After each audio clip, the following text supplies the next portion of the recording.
what many people don't realize is there's an epidemic in America these days, and it's an epidemic that costs the corporate America anywhere between $450 and $550 billion annually in lost productivity and oftentimes employee health. We spend millions of dollars as an organization, both in the Air Force and in the corporate sector, to combat the issues that we see with this, including fatigue, burnout, and issues that align with people missing work.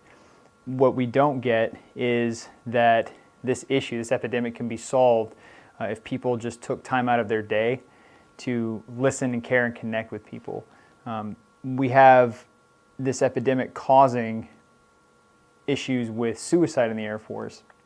And people don't understand that no matter how many, resiliency isn't about resilience tactical pause days. It's not about making sure that people have funds to go do something nice as a morale event with individuals. It all begins when a member comes into the unit and they sit down and the leadership sits down with them and talks with them and gets to know them. You listen with intent. You care about the person genuinely, and you connect with them on a level that makes them feel safe at their work centers. Oftentimes, America is a place where it's a rat race culture, where we're always gearing up for that next step. We're always gearing up to push ourselves harder, to push ourselves further, without taking time to take stock of what we need emotionally and what we need others to take stock of.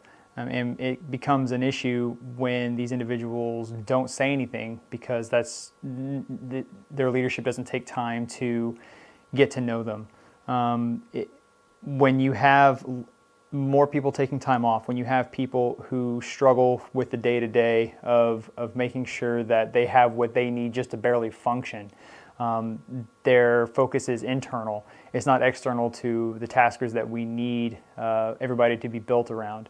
There are a lot of people that come in and don't feel safe working in an environment because they're afraid they're going to get yelled at. We don't take time to say, yes, you're going to fail, and that's okay, but I've got your back. We preach the mentality of you need to get to know your airmen, but we don't often practice it. I think where we fail oftentimes, or where we can do better, is learning to stiff-arm tasks or put off tasks and say, listen, I know this is important, but if we do this, boss, this is where this is going to fail on the other side.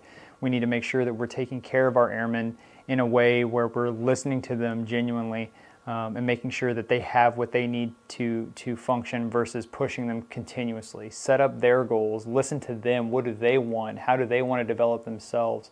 What are their future needs? And align those with the Air Force core values and align those with the Air Force needs. It's very difficult in a lot of ways to find that balance, but we need to do better about making sure that people are engaged in the work center. This workplace disengagement, this unhappiness at work is why over 70% of our workforce is disengaged. And polled from the American Institute of Psychology from 2014 showed that a lot of people were, 80% in fact, were dissatisfied with their immediate supervisors. And we take those rewards, we try to use extrinsic values and extrinsic rewards to motivate individuals to do the job, but it's those internal rewards, it's the intrinsic value that we find in something that drives us to want to come to work.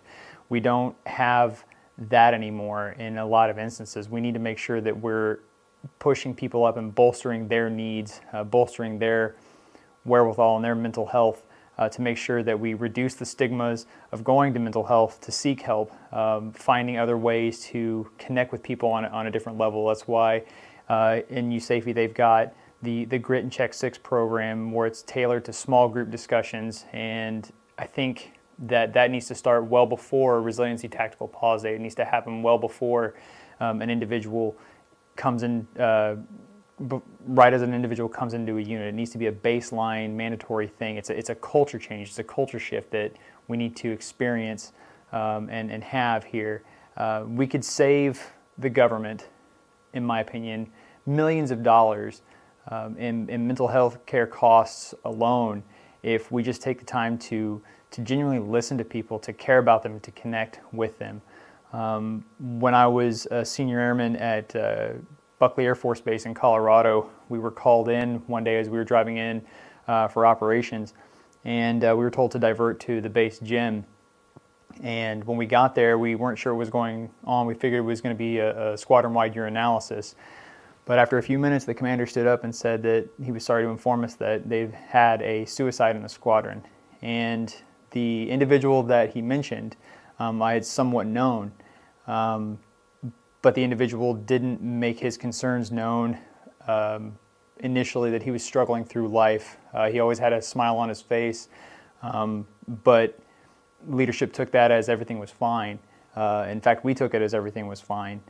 We really struggled for a while to figure out what we could have done better. Then a note came out, his suicide note, as people sometimes write with these things, and it said that no one took the time to listen to me on issues that I was having. Nobody took the time to care about me and connect with me on a level that mattered.